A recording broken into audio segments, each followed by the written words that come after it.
Hey, everybody, it's the Working Fans Podcast. We're here with the Combatcast, and we are going to talk some MMA today and a little boxing. But before we do that, we want to thank our sponsor. Yeah, Game Up is our sponsor for this podcast. We appreciate them very much. They make a thirst-quenching adult beverage with a special blend of electrolytes. It's a hard hydration drink. Currently comes in 4 flavors: fruit punch, orange, lemon, lime, and grape. That's right. And it's a low-carb drink with only 110 calories. And before we get started today with a little quick show, why don't we tell people what we got coming up? All right, May 4th, UFC 301, Pantoja versus Urseg. We were just talking about this beforehand, but 301 was made for casuals. This one is definitely more of a hardcore card. Some good fights on there. And then May 11th, we're back with UFC Fight Night, Lewis versus Nascimento. Black Beast is back. And then May 18th, UFC Fight Night, Barboza versus Murphy. All right, so some good fights coming up here. Not really a super stat card this weekend. We'll get into that. But before we do, boxing will take a little center stage for us today, as we had a big fight this past weekend. Ryan Garcia and Devin Haney. And so fun story about this too. I went to bed Saturday night and I decided to watch this fight the next morning. Found myself a little stream, if you will. And I'm watching on my phone in the morning.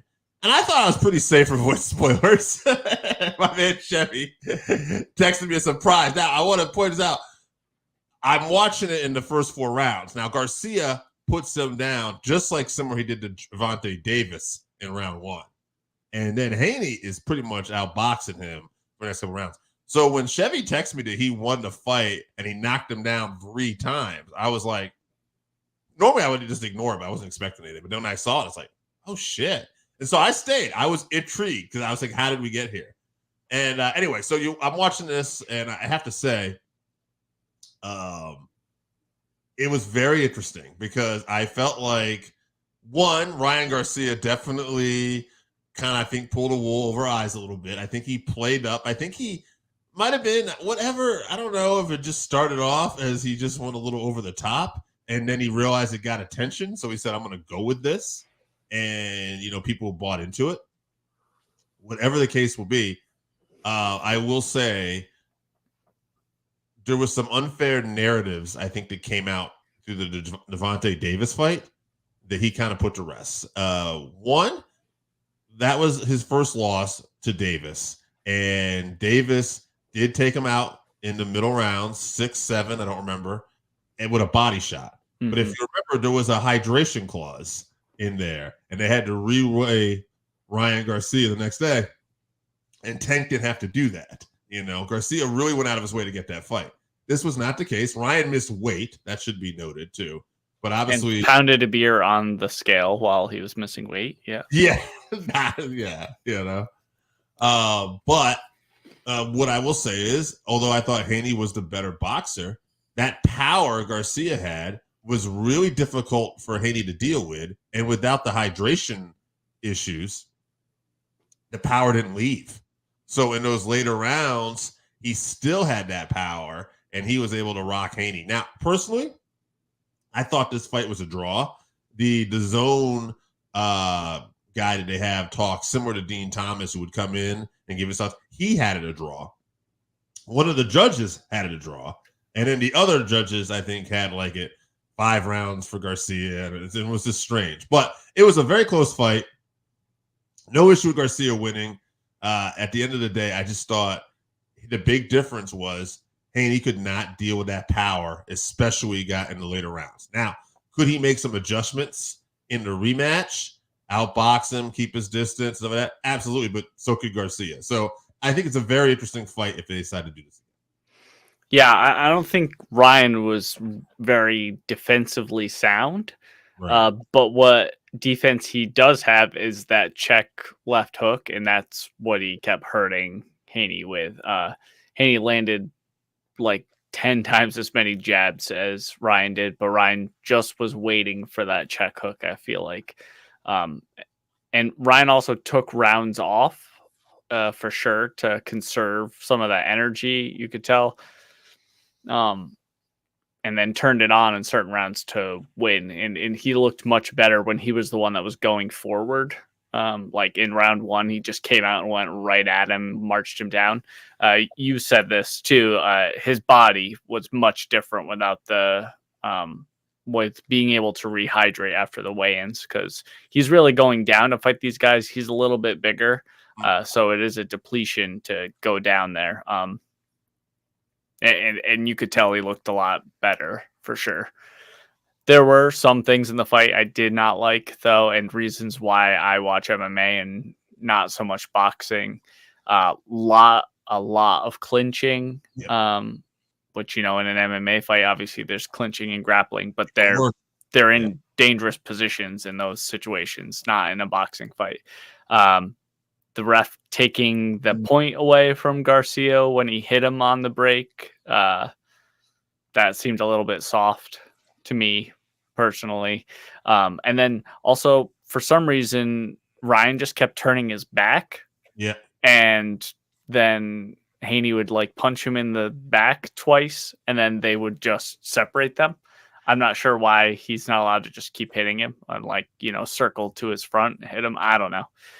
I'm not as knowledgeable about it, but if it's an issue, take a point away for Garcia for doing that too. Yeah, there was definitely some aspects of boxing I didn't like. There's that aspect of they don't want to lose, right? But there's these things you can do that really slow down the fight because of that. Whether it's the purposely clinching, grabbing, and kind of holding on excessively, or whether it's turning your back because you're not supposed to be hitting the back, I guess, like that. But I mean, if the guy's turning, you know what I mean? So, and Haney and Garcia were both guilty of doing things like that I didn't particularly care for.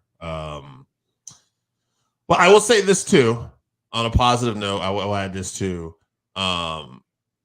Despite all of Garcia's theatrics, him winning was good for boxing overall, because now you have another star. And it really says something, because I really felt like the way boxing is, he was kind of written off after. Absolutely. Yeah. And everybody expected him to lose. And even me. I expect him to lose too. Yeah. Yeah. I bought him in there, especially with the way the fight was leading to. And then as you start watching the fight, and I'm like, oh, it's like the last time. I guess this guy doesn't have it in the later rounds. And then it's like, oh, no. He's talented.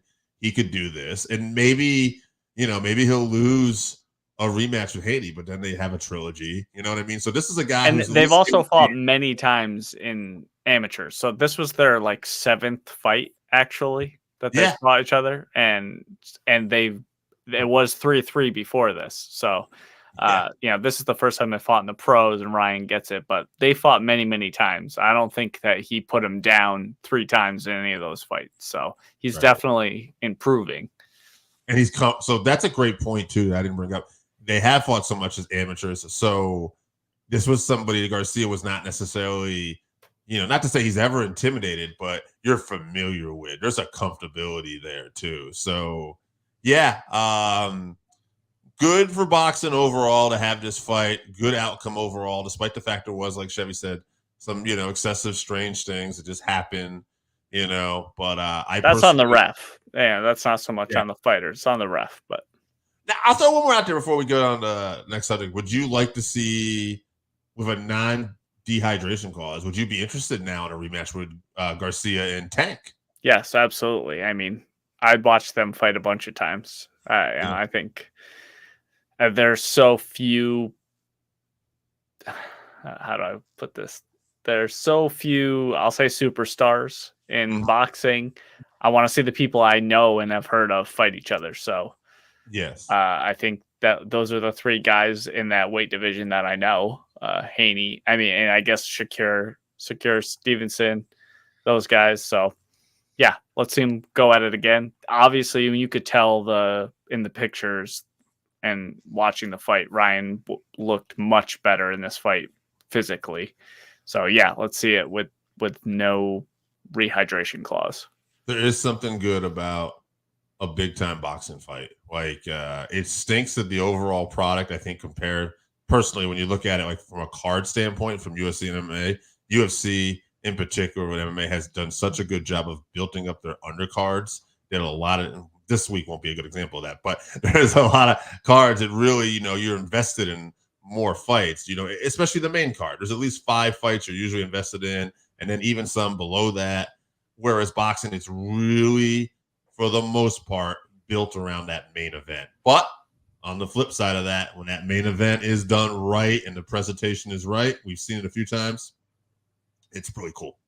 Yeah, before we move over to MMA, I am reminded of a meme I saw on the internet this week, in which I believe I sent to the group chat about it was just a guy like staring off into space, and it said UFC fighters seeing that Devin Haney made $1.5 million just from Ryan Garcia missing weight, which he did. He made $500,000 for every pound that was missed. He missed by 3 pounds. So $1.5 million Devin Haney made. That's more than any UFC fighter except for the top 1% are getting in total. And that was just from our weight clause.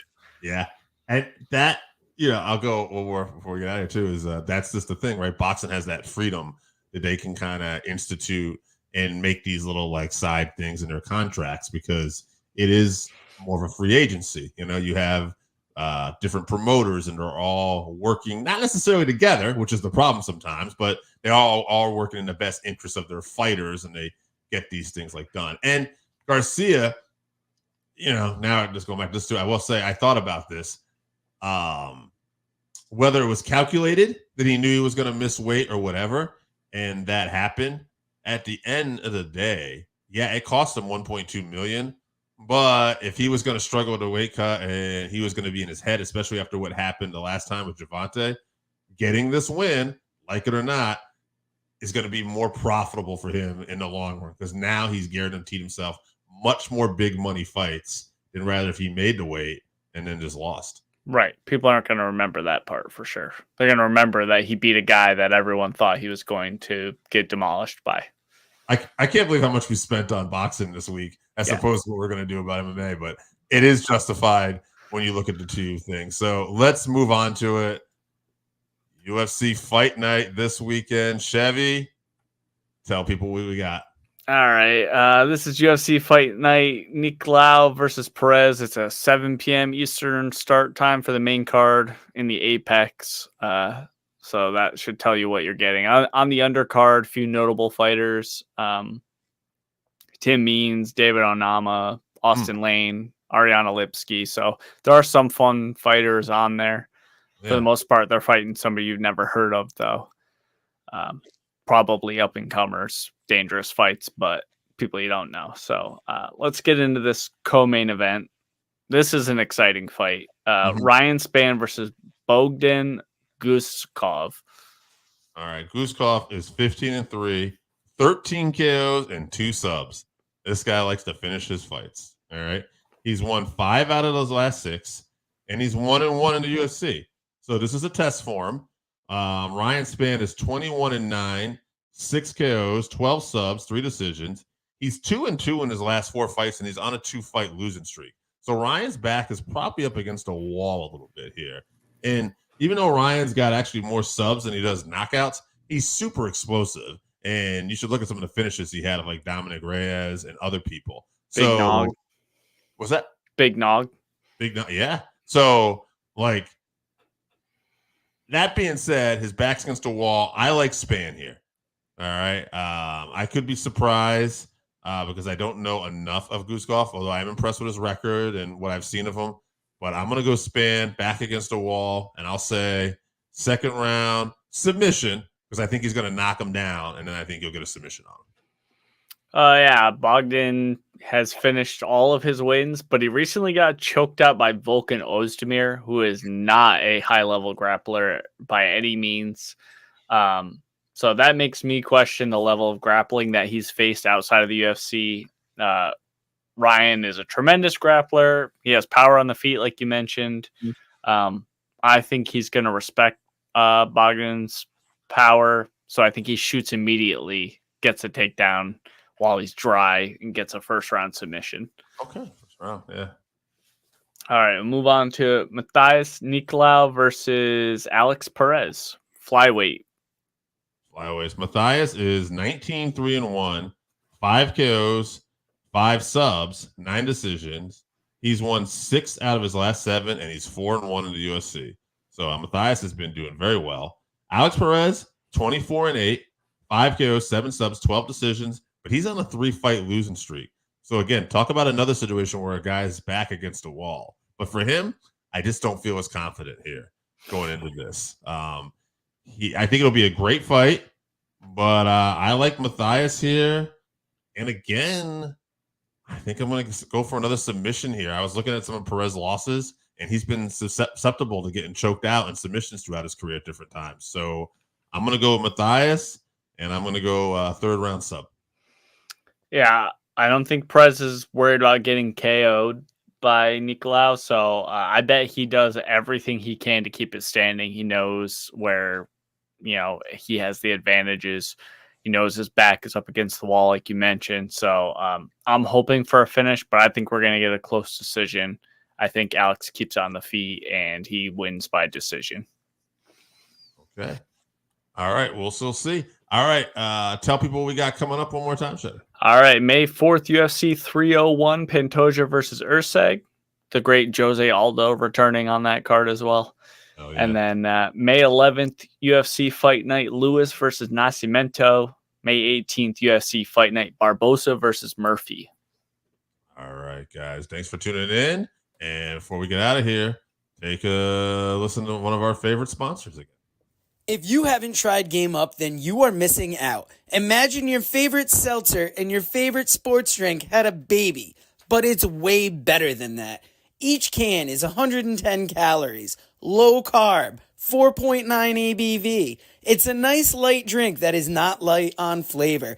Game Up comes in fruit punch, orange, lemon, lime, and grape. Pick it up at drinkgameup.com or at your nearest liquor store.